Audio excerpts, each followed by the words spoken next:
Hi, I'm Rob Stewart. American farmers raise lots of crops that make it to your dinner table, but they also raise crops that turn into some of the world's best beverages. Coming up, meet a California man taking a spirited approach in creating artisanal vodka. We'll take you to Kentucky. The bluegrass state is known for its bourbon, and that means special grains from Kentucky farm families. Then a trip to the islands of Hawaii and the beans that create Kona coffee. And we'll visit a farm family turning out award-winning wines in the heart of corn country. It's all coming up on America's Heartland. America's Heartland is made possible by Crop Life America, representing the companies whose modern farming innovations help America's farmers provide nutritious food for communities around the globe. The Fund for Agriculture Education, a fund created by KBIE to support America's Heartland programming. Contributors include the following. You can see it in the eyes of every woman and man in America's heartland, living close to the land. There's a love for the country and a pride in the brand. In America's heartland, living close to the land.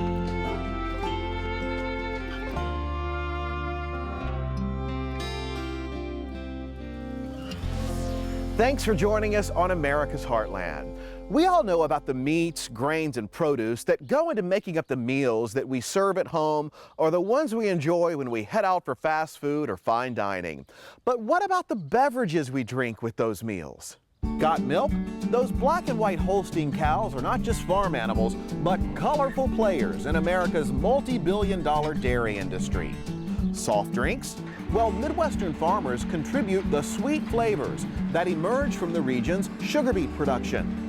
And if you enjoy a glass of wine with your dinner, an entire industry revolves around the wines produced in California and many other states. American wines are popular not only here in the U.S., but overseas as well. We'll do a little wine tasting later on in the show. But let's begin with a story about a California man who decided that the Golden State's agricultural products were just perfect for turning out an artisanal spirit that's a bit different from other alcoholic beverages. We all know about the rich bounty of crops that benefit from the California sunshine. You can probably name them. Not only the grapes used in California wines, but oranges, walnuts, tomatoes, and strawberries. But California crops, including things like wheat, are the starting point for another Golden State product you've probably never thought of. But they are, thanks to this man.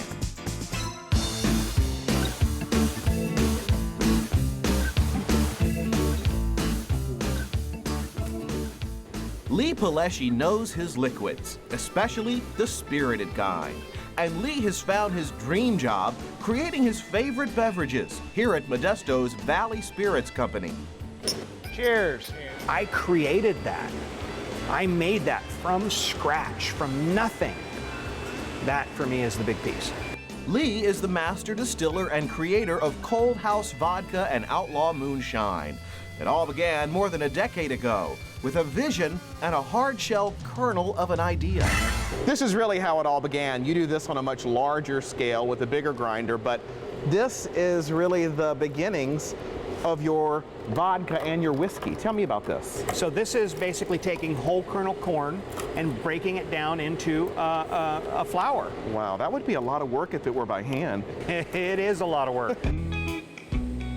You might be familiar with entrepreneurs who took a chance on their dreams and found success with boutique beers and wines. Well, Lee set out to do the same with distilled spirits. A decade back, just a handful of boutique distillers did business in the United States. That number has more than doubled today. We make flour out of corn, and we take that corn flour, we put it in here with water. We have steam on the bottom of this.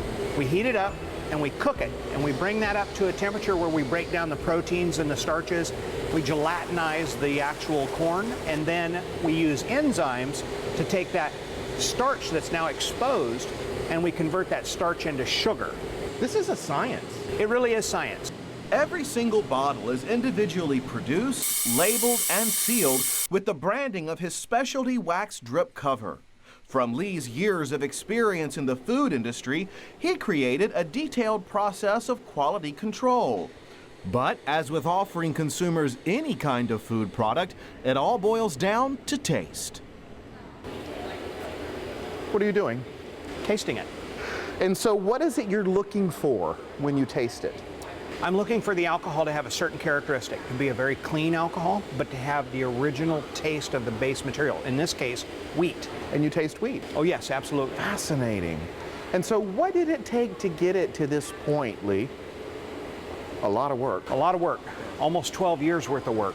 I literally was working on this for 8 years before we even went and got licensed with the federal government. Controlling your product quality is a challenge for any new business. Liquor sales in the U.S. total some $20 billion a year, and distilling spirits is highly regulated, with strict licensing requirements at both the state and federal level. That means an additional consideration. Because you have to understand how to make product, make vodka, make moonshine, make whiskey. And you can't do that without a license, but you can't get a license unless you know how to do it. So it's sort of a tough thing.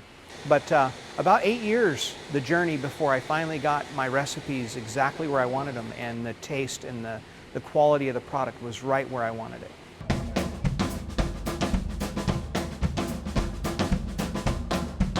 Another challenge? With specific laws on distribution, it can be hard to find a wholesaler to distribute your product. So, handling the retail sales himself, Lee took his product and hit the road. I carried my bottle around and went to different bars and restaurants, nightclubs and stores, and let them try it, let them compare it against other products, and some of them, were interested in carrying it, and some of them just want to carry the big brands. And so I found those that were interested in carrying, artisan products, craft products, and now here we are with 400 or 500 customers carrying our product. Thousands of bottles of Cold House vodka and Outlaw moonshine are made each week and now sell all across the state of California. I remember when I first saw it on the shelf, the first time that my product ever got on a store shelf, it was like, wow, I finally got what I made, what I'm passionate about, what I love to do up on a store shelf, because it was a big hurdle.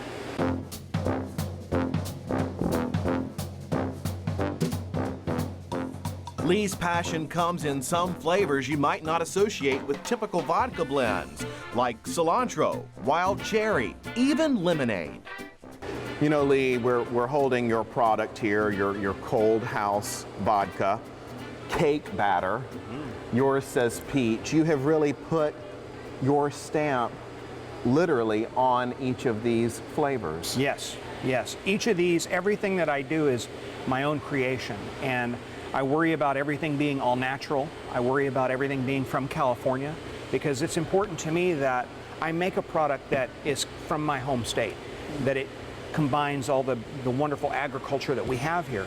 We have some of the best agriculture in the world, and so that to me is the important thing about one of my parts of my process, is that I use all those great agricultural products from California. Products that all began with that kernel of a dream. I don't ever want to do anything else the rest of my life. Really? Never. I never want to do anything the rest of my life except what I'm doing right now.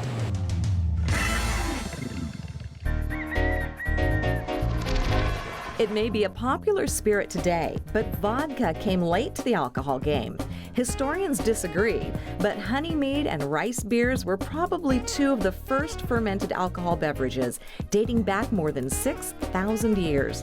As for vodka, historians say those spirits were first created in Eastern Europe, probably sometime in the 8th century. While we're talking spirits, bourbon is a uniquely American beverage. First created some 200 years ago, it grew out of an interest in using American corn to make a product that could be easily sold and, more importantly, taxed.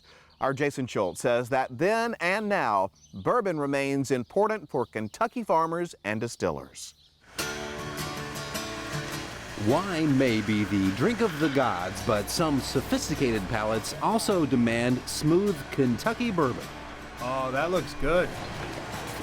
And if you stop by Woodford Reserve, you'll see the steps involved in creating bourbon that began cooking almost 7 years ago. What is this? This is a fermenter that's been active for about 5 days. We normally ferment 6 to 7 days. So it's just about finished. And what's fermenting inside here? What are we looking at? Well, we've got 72% corn, 18% rye, and 10% malted barley that's gone through the cooking process. And we've created sugars from that process, and then our proprietary yeast are eating those sugars and creating carbon dioxide gas, which are creating all these little bubbles, some minor heat, and alcohol. Original Kentucky whiskeys came primarily from Bourbon County, Kentucky, hence the name, and although virtually all bourbons are still made in the Bluegrass State, they can be produced anywhere in the U.S. as long as they follow a certain recipe. The label wants to use Kentucky grown. They want to use locally grown, and we're here able to provide that. Doug Langley is a Kentucky farmer whose crops are a crucial ingredient in the bluegrass beverage. Their marketing man will contact me and tell me, to schedule how many bushels or what day it needs delivery on, and we'll just schedule the delivery, and he'll send me with all the related business packs. Oh, that came off quickly. The essence of Doug's corn is still obvious even during the final fermenting process in these copper pot stills. Put your hand in there. It's 110 proof. All right. And it looks like water. Oh yeah, you can see all the way nice to and the clear. bottom. And the folks watching this can't smell it, but I encourage you to rub your hands together and get them warm, Okay. and then cup them and smell, and tell me what sensations you get. Well, after the alcohol, Yeah, I can smell a little corn there. yeah, it's got a lot of corn. Yeah, that's amazing. Very grainy. So a nice, good-looking crop of rye here. Yes, it's doing pretty well, enjoying the rain we just had. But there's another ingredient in Woodford's latest bourbon recipe.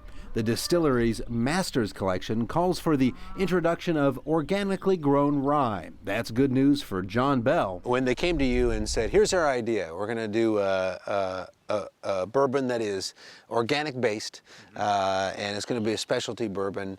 That's pretty unusual. That market has grown a lot for food products, but certainly not with alcohol. What did you think when that idea came up? Well, it was a little bit of a surprise right off the bat, but the more we thought about it, the more that it fit, because that's, what we're about on the farm, is on an Elmwood stock farm, is trying to provide as healthy a food as we can for our local consumers.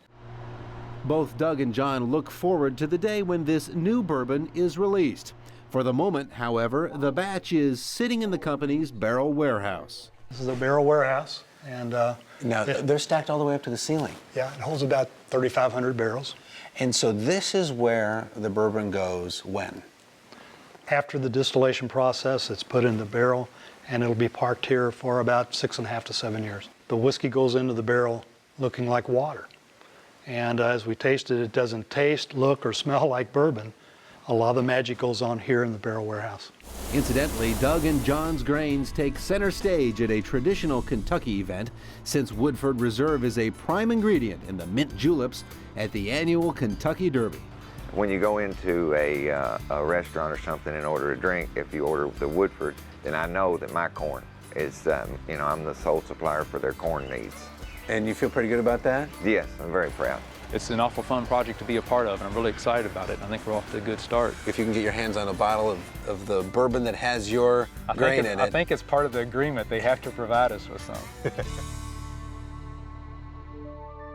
Kentucky is called the Bluegrass State, but we should mention that bluegrass is not really blue, it's green. But in the spring, the grass produces a bluish-purple bud that gives a blue cast to the grass when seen in large fields. When it comes to crops that become beverages, it would be hard to ignore the explosion in popularity of coffee drinks in recent years. More than 80% of Americans drink coffee, and we drink a lot of it, spending more than $15 billion a year on various coffee drinks. And while most of our coffee comes from overseas, there are producers here in the U.S. Our Sarah Gardner takes us to a coffee plantation in Hawaii, where it's all about beans. The shores of Hawaii's Big Island would seem a perfect place for retirement. That's what orthopedic surgeon Dr. Joe Albin and his artist wife Deepa had in mind when they purchased 22 acres on the Big Island back in 1997. That is, until they planted a few coffee trees on the property and began sharing some of their crop. And then we started giving as Christmas gifts to family and friends, and next thing you know, everybody was just loving it. And from there, it just grew. It turns out, Joe and Deepa's land sits on a swath of oceanfront soil known as the Gold Belt of the Kona Coffee District, one of the richest coffee-growing regions in the world. Looking to improve the quantity and quality of their harvest, Joe and Deepa conceived of a process where coffee trees are trained to climb and spread along trellises, just like grapevines. The reason we trellis is not just for better coffee production. University of Hawaii has done research on our farm, and it produces 35% more coffee when you trellis. Felipe Mamede is from Brazil. He's one among a group of college interns studying the way the Albans produce coffee at Kona Joe, the company that sprouted from the Albans' retirement property. We teach two main stems to grow along a wire, just like a wine grape tree. And from those main stems, new branches will grow vertically, and those new branches will become new stems. Felipe says this new agricultural approach, along with Hawaii's year-round growing season, means that each tree can produce multiple harvests. We have some fruits that came from flowers that bloomed in early February. Okay? And we still have some very young coffee flowers that still will be blooming. When fully ripened, fruit on the trees produce red cherries containing the actual beans. Only this kind of cherry will become a good cup. Okay? So we start processing it by squeezing it, and inside the cherries we have 2 seeds or 2 beans. Most cherries contain 2 beans. That means someone has to hand-pick 2,000 cherries just to get 1 pound of premium coffee. Growing coffee on vines is not the only thing unique about the Alban farm. That's because Kona Joe takes a different approach in the wet and dry milling process. Everybody uses just cold water, and we use actually hot water for process that breaks the sugars down faster and makes the coffee even more sweet. Once the husks have been removed, the beans are sorted by size and graded. Bagged for storage, the varieties include peaberry, extra fancy, and prime. The bags are then moved into cold storage rooms with low humidity to reduce the chance of mold. So a lot of times when you drink coffee, your stomach burns or you need cream and sugar because the acidity levels are so high. The more mold you have on the coffee beans, the higher the acidity is. Oh, I had no idea. But if you store coffee this way, it keeps the temperature at all times the same. The Albans only roast their coffee when orders are placed, and only 25 pounds at a time. And since the boutique brand is made exclusively from beans on the family farm, Kona Joe can claim the title of estate coffee. In the Kona Joe gift shop, guests have a chance to sample the harvest. It's very smooth. I like it very much. I don't like a bitter coffee, and this is a smooth coffee.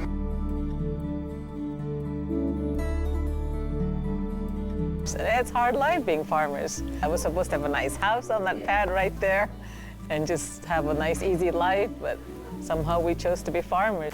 And it's just been a great success. It's been one of the best things I've ever done.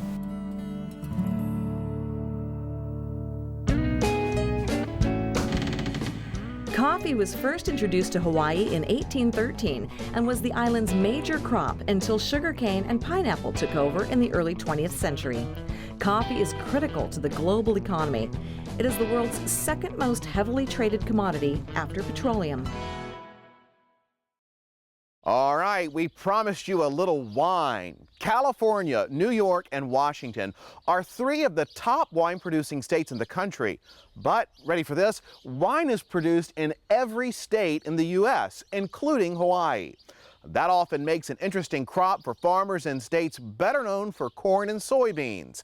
And that's the case right in the heart of Nebraska's corn country.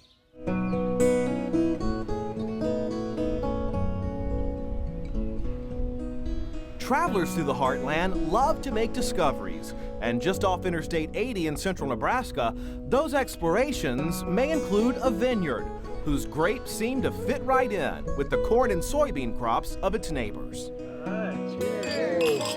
This is Max Creek Winery and Vineyards in Lexington, home to some ribbon-winning wines and a farm family who've used their wine production a little tongue-in-cheek. You have to understand, I have a long history of being an accomplished winemaker. I made probably 4 or 5 gallons in my basement, most of which you probably shouldn't drink before we got into this business. But it's always intrigued me. I'm just fascinated by it. And once we just kind of accidentally discovered that can be done here in Nebraska. All joking aside, the McFarlands are serious winemakers, producing thousands of gallons of wine each year from the family's 12-acre vineyard. We can just strip quite a few leaves off there because we'll have so much canopy up above to sustain it. Max and his son Seth are the backbone of the business. They grow 10 different varieties of grapes. They just explode after we do that. On this hot summer day, it's clear outside.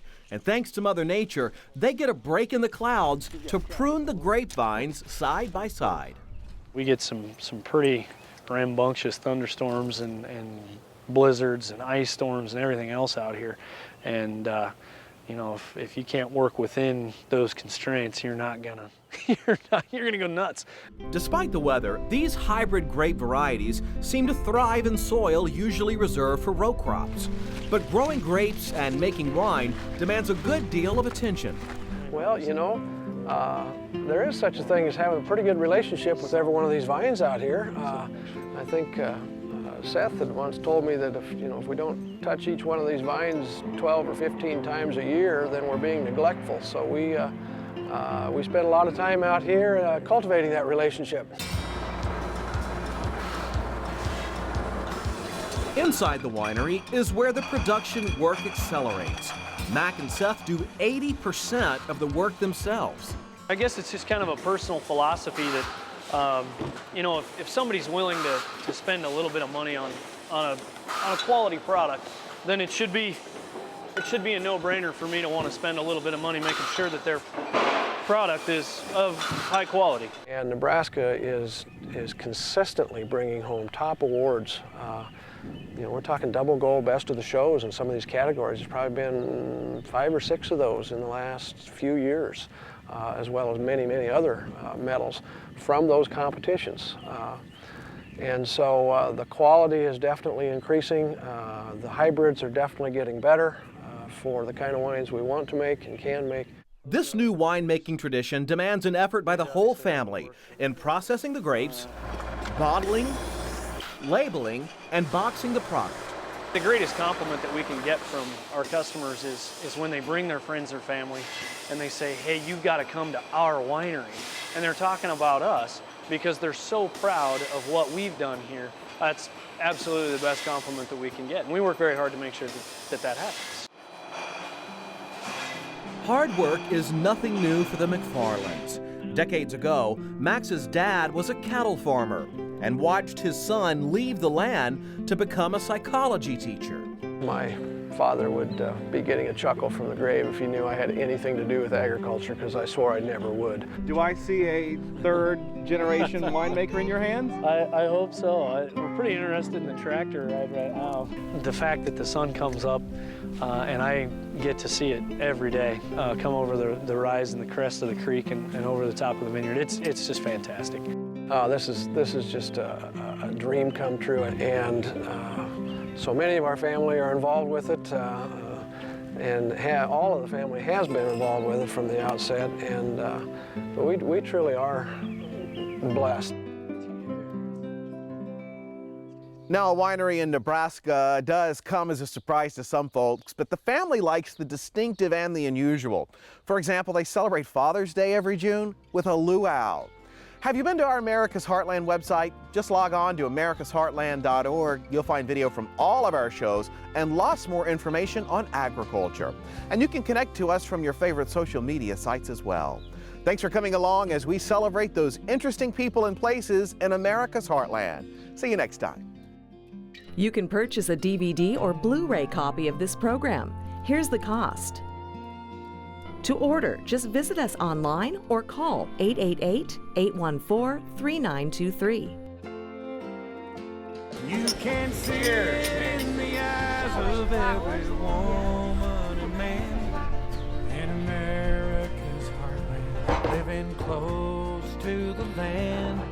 There's a love for the country and a pride in the brand in America's heartland, living